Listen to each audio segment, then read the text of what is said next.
for 4 days. On Friday, the other half will start the process. And during this testing period, 6 million residents awaiting testing are not allowed to leave their homes. Public transport is suspended in lockdown areas, and work at some firms and factories is suspended. The lockdown is testing the patience of residents and testing China's zero COVID strategy. In China, the policy has been a success. It's curbed previous outbreaks and saved lives.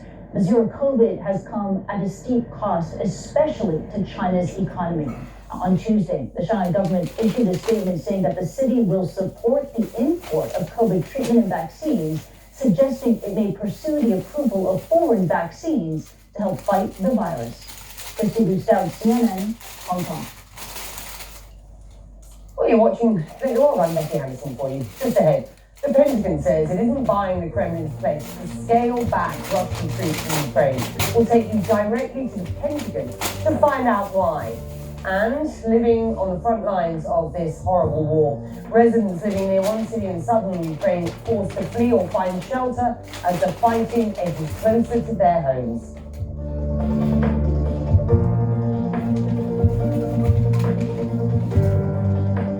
I'm David Miliband, President and CEO of the International Rescue Committee. The IRC is a non-profit organisation that helps people whose lives are shattered by conflict and disaster. The emergency in Ukraine is the worst humanitarian crisis that Europe has seen since the Second World War. The IRC is on the ground in Ukraine and in Europe, supporting people on the run from the fighting. But we need your help to help them. Visit rescue.org to donate and learn more about our work. We live in such a fast-paced world where the news has been so relentless. Historic events have happened one after the other. I think that you need that daily appointment with viewers around the world to try and sort through the news of the day. What's important? Why does it matter to me? How do I put it all in context? We follow the news as it happens and where it happens. And then we also take a step back to walk the viewer through the day's news. That is the mission of Halagarani tonight.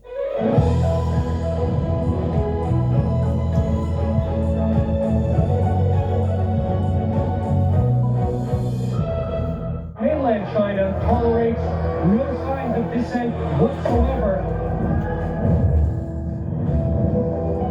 Are you anticipating dozens of people being prosecuted? Hundreds? Thousands? Stories of mass internment camps have been trickling out. Do you think you'll see your husband again? This period of mourning is taking place in a real climate of fear. The humanitarian crisis that is unfolding in front of our eyes here. This is one of the cells? Come on in here. We're flying over ISIS front lines. This is the only protection we have. Nerves are still very much on edge. Firefighters have been battling this blaze for weeks. What do you say to people who question climate change? We need to do something now. Ivan Watson, CNN. I'm Pauline in Ottawa, and this is CNN.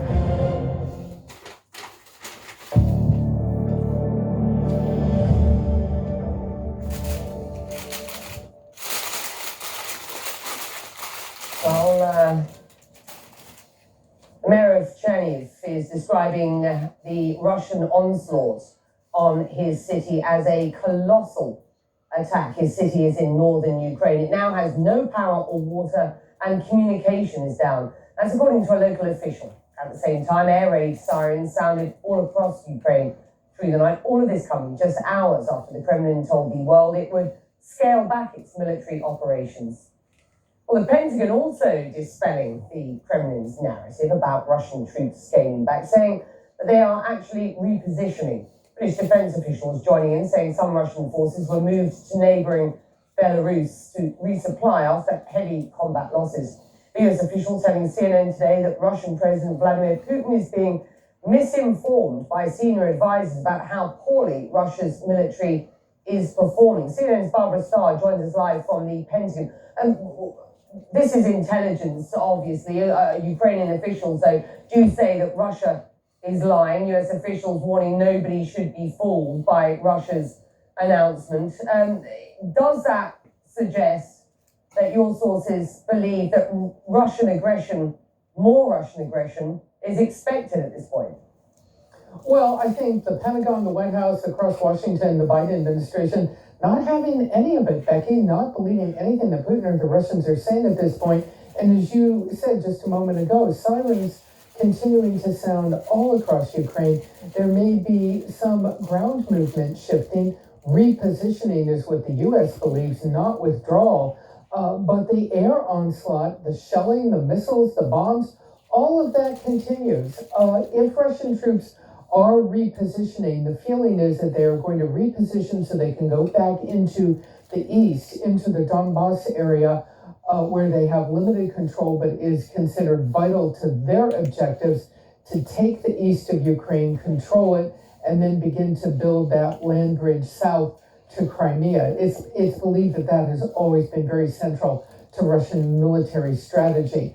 All of this coming as our own Jeremy Diamond is also reporting from the White House that U.S. officials now believe Putin is not being given the full story by his own generals, and that there is a good deal of stress between him and the Russian Ministry of Defense at this point, that they are not telling him just how badly it's all going. He would only have to watch news outside of Russia to have the full picture, I suppose. Perhaps something he's not doing while he's holed up in the Kremlin. Becky? Barbara Stiles on the story for you. Thank you, Barbara. Well, in southern Ukraine, near the city of Mykolaiv, the relentless fighting has become too close and too much to bear for some residents. Some are fleeing to safety, others are staying behind, too scared to leave, instead taking shelter in their homes. CNN's Ben Wiedemann reports. The blasted, burnt-out hulks of Russia's might lie on a road outside Mykolaiv. War rumbles in the distance. Lieutenant Colonel Yaroslav Chapurny doubts peace or even a pause is at hand. Російська Федерація використала дуже великі зусилля. Russia, he says, put such a huge effort into invading Ukrainian territory. It's hard to imagine it will leave so easily. As fighting raged on the road just a few minutes' drive from here were civilians, many of them huddling in their cellars for protection, scared of the fighting, but terrified of the danger if they tried to flee. This house in the nearby village of Shevchenko took a direct hit. Bombardment is less frequent now. It's just calm enough for 72-year-old Natalia to pack up and go. It's impossible to tolerate this anymore, she says. I'm already an old woman.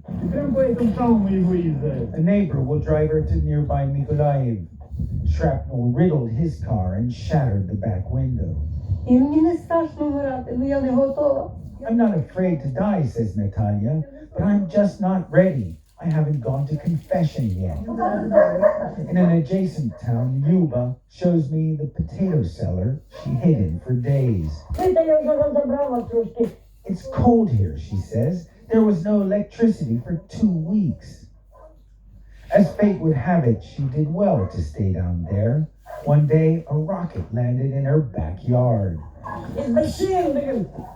Tongue-in-cheek, she told us the Russians left a gift for her, a gift that keeps on ticking. All right, we have to leave this spot because this rocket has not exploded. Many of the villages near the front have been largely abandoned. Only the most stubborn stay behind. Ben,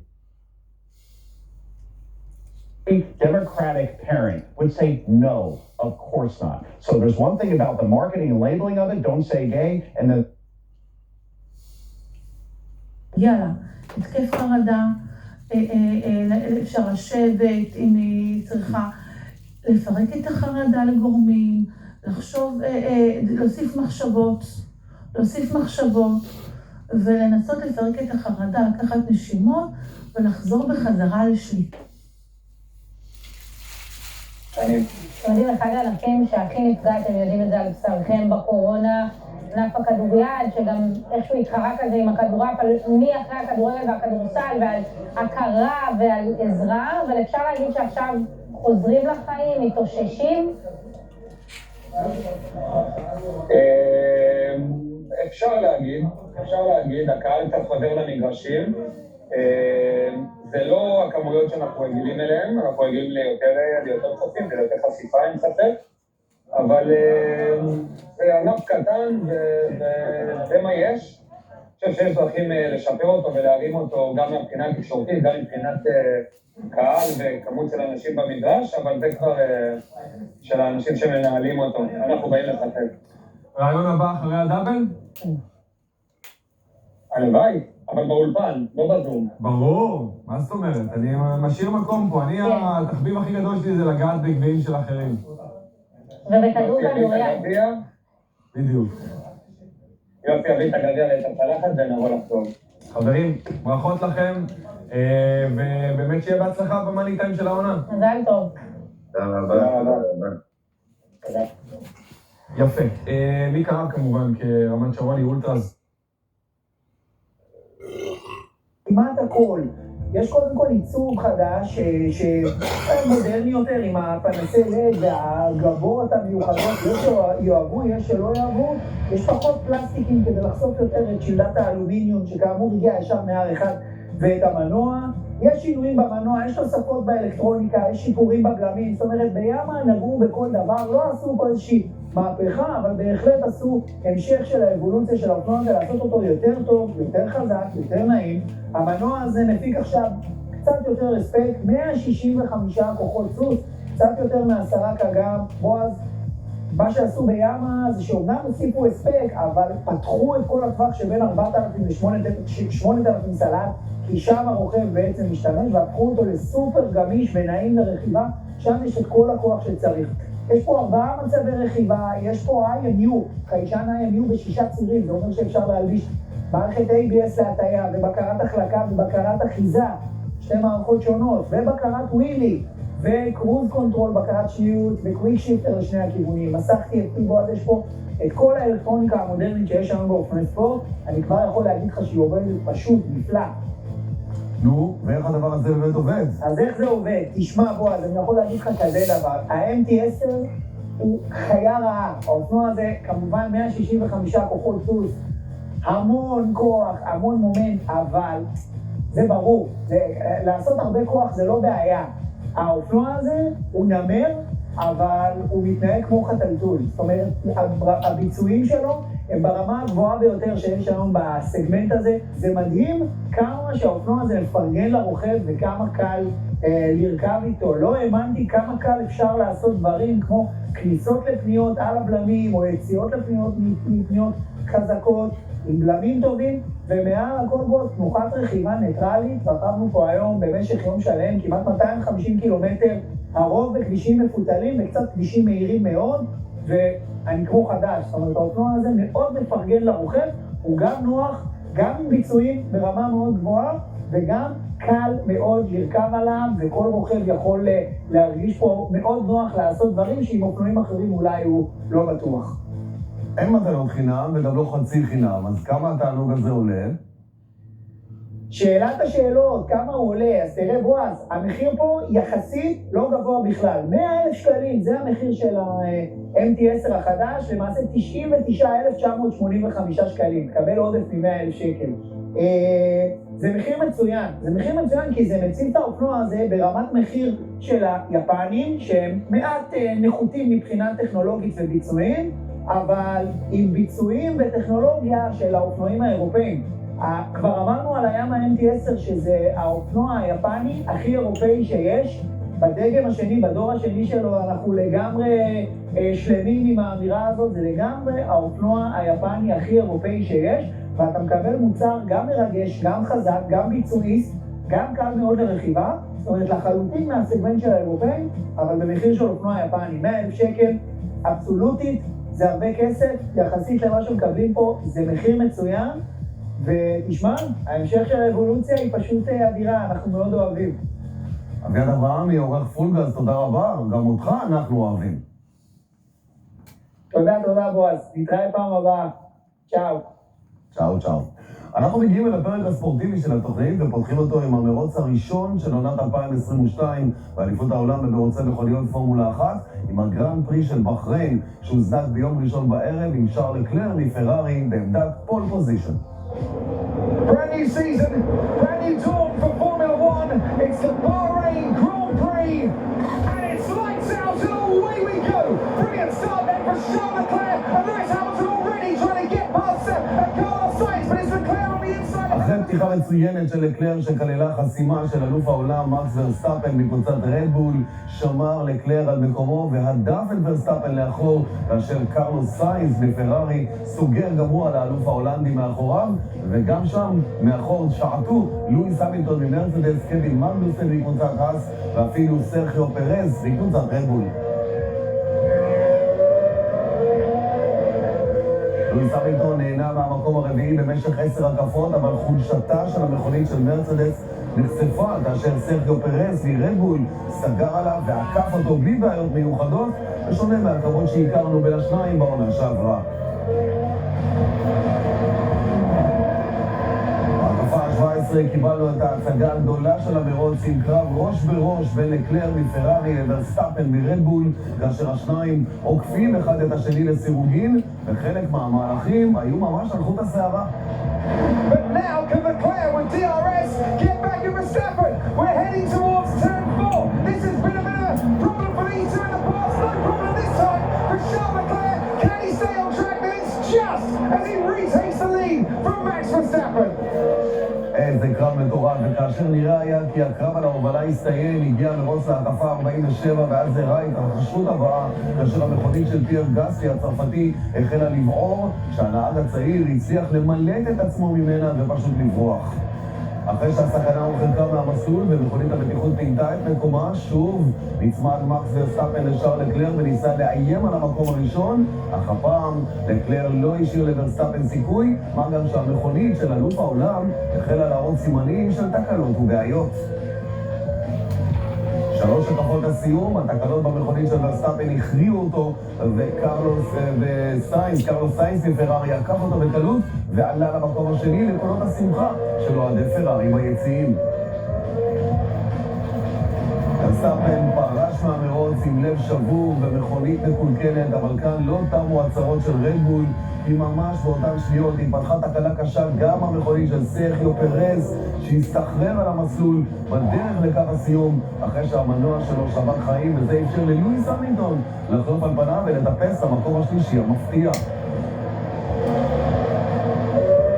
פרארי חגגה את ההישג ההיסטורי כאשר שתי המכוניות שלה מסיימות במקום הראשון והשני, המילטון ומרצדס סחטו כל רגע של הנאה מהפודיום, בעת שרדבול סיימו את המרוץ ללא נקודות בכלל. החגיגה על הפודיום הייתה מושלמת אחרי שלקלר זכה בנקודת בונוס בזכות ההקפה המהירה במרוץ כשהוא מזנק מפול פוזיישן. האליפות עושה את דרכה ממש עכשיו לערב הסעודית למרוץ השני של השנה במסלול הרחובות בג'דה בסוף השבוע הקרוב.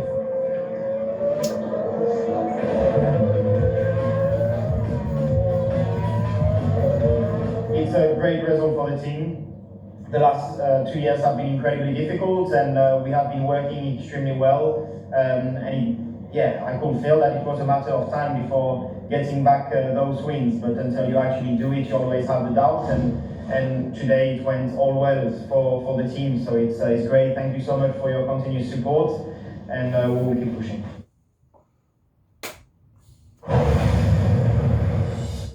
ממש באותו יום של הגרנד פרי של בחריין הוזנק מרוץ המוטו ג'י פי של אינדונזיה לראשונה אחרי 25 שנים, ואז שהאליפות ביקרה שם לאחרונה. אחרי הניצחון המרגש והתוצאות המיוחדות במינן של המרוץ הראשון בקטר, נכנס אלוף העולם לעניינים, ופאביו קוארטררו מקבוצת ימאה זינק מעמדת פול פוזיישן למרוץ שהתקצר ל-20 הקפות בלבד בגלל תנאי מזג האוויר הבעייתיים. השלטון הצרפתי פתח מצוין את המרוץ, ומאחוריו זינקו בצורה טובה לא פחות מיגל אוליברה מקבוצת KTM וג'אק מילר מדוקטי שידוע ביכולת הרכיבה שלו במסלולים גשומים.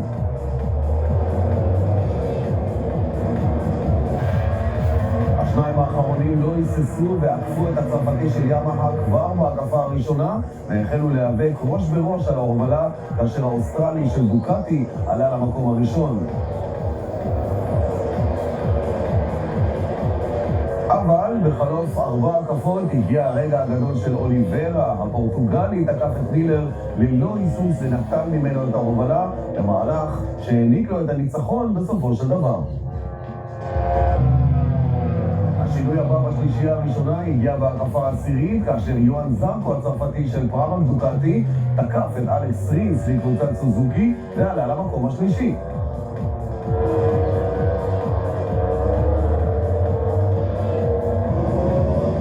הרעב של זרקו למקום גבוה בפודיום דחף אותו להתמודד גם עם ג'ק מילר, אבל כאשר נותרו 5 הקפות לסיום, שני רוכבי דוקטי לא היו היחידים בקרב על המקום השני, כי לפתע הגיע מאחור פביו קוארטרארו והוא תקף מחדש ואותת שהוא לא אמר את המילה האחרונה, לפחות לא בכל מה שקשור לקרב על המקום השני. הליגיון הצרפתי לא חס על מילר האוסטרלי ובחלוף הקפה אחת שני הרוכבים הצרפתים עקפו את האוסטרלי והתמקמו במקום השני והשלישי, אם כי המרחק עד לאוליברה המוביל נראה היה גדול מדי בכדי לסגור עליו ולקרוא תיגר גם על המקום הראשון. ואכן, למרות שקוארטרארו עוד הספיק לקבוע את ההקפה המהירה של המרוץ וסגר מעט את הפער על אוליברה הפורטוגלי של KTM, הוא לא הביט לאחור וניצח את המרוץ כשהוא משאיר את שני הצרפתים מאחוריו. בתום שני מרוצים ממשיך עיני הבסטיאניני מקבוצת גרסיני להוביל את האליפות ביתרון של 2 נקודות על ברד בינדר מ-KTM, כאשר אלוף העולם מדורג כבר במקום השלישי בפער של 3 נקודות מהמוביל. המרוץ השלישי יתקיים בעוד שבועיים בארגנטינה. חובבי נהיגת הדריפטינג לא צריכים יותר מדי סיבות בכדי לחגוג, אבל אם יש סיבה טובה, הם לא יוותרו עליהם בקלות. וחג פורים שהסתיים לפני כמה ימים נתן להם סיבה מצוינת. נהגי הדריפטינג הישראלי ניצלו חלון קטן של מזג אוויר יבש אבל קריר כדי לחמם את האווירה במופע פורים משמח של עשן ואפקטים נוספים במפגש שנערך בדריפטינג סקול של מדריך הדריפטינג לוי אוחיון. בעוד רגע כל העסק פה יתחיל להסתובב ולהעלות עשן, אז לפני כן אומר תודה לאמיר סטל שצילם וערך את קליפ הסיום שלנו, אבל תודה גם לכם על הצפייה. תשמרו על עצמכם בסיבובים, בקו ישר, העיקר שניפגש גם בתוכנית הבאה. להתראות.